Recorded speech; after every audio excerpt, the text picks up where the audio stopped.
好，现在我们要来介绍这一台1912年左右所生产的可乐那3长轴的打字机哦。什么叫长轴呢？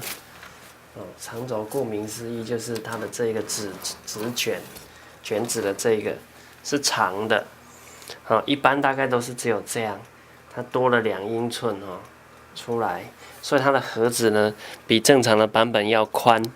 OK， 所以它可以打的字呢，也比正常版本的纸要来得大。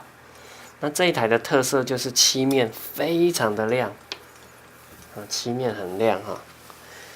我们来把它看一下，开那个好了。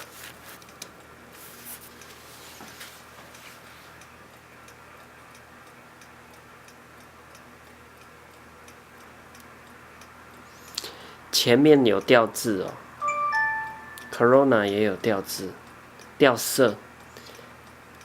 好，但是漆面很漂亮，金属部分也都还 OK， 没有大锈。那它后面背面的字呢，非常的清楚。OK， 然后卷轴、纸轴的状况非常好，没有什么问题，机械性能非常的好。当然了，因为是我修理的。OK， 好，我们近一点看哈。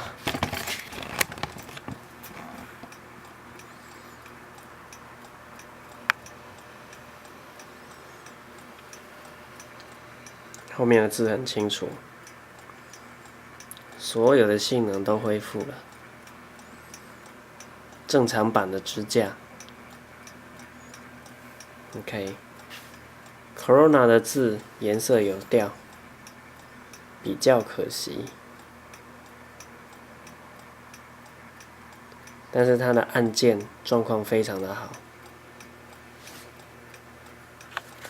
OK， 好。那它上面这个标签非常的漂亮，看一下哈，就这个 Corona 的小鸟的标签。那上面还有另外一个标签哦，我看能不能拍起来啊。上面写 Personal Property of Lieutenant John G. Little， 看得到吗？他说这是约翰上尉个人的财产，私人财产就对了，私人物品啊。OK， 看一下细节。好，那这是一部3排按键的机器，3排键在这里。3排键的意思呢，就是呢，把数字跟那个英文字合在一起。所以你按 Capital 的时候，呢，它会变成从小写，这个加 A， 这样就是打成大写。如果你都不按，就是小写。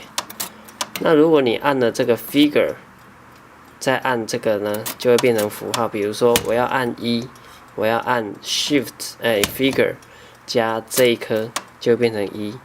那如果我要打 Q， 小写 Q 就是按这个。那如果你要打大写 Q， 就是按 Capital 加 Q。OK， 这样应该是蛮好理解的，因为它每一个印字头有3个字。好，最下面这一排是小写，再来中间这个是大写，那最上面这一排呢是数字跟符号。OK， 那这样子的机器呢，就是3排键的机器比一般的4排键，现在电脑叫4排键哦，比4排键的机器就小了3/4。它会比较迷你，比较好携带。因为这个在100多年前它就已经做得非常精致，非常的轻了哈。全机的外壳是铝制的，然后加软漆。OK， 非常的漂亮，值得收藏。跟国外看到的都完全不同等级。OK。现在资讯很发达有心的人一查就知道了。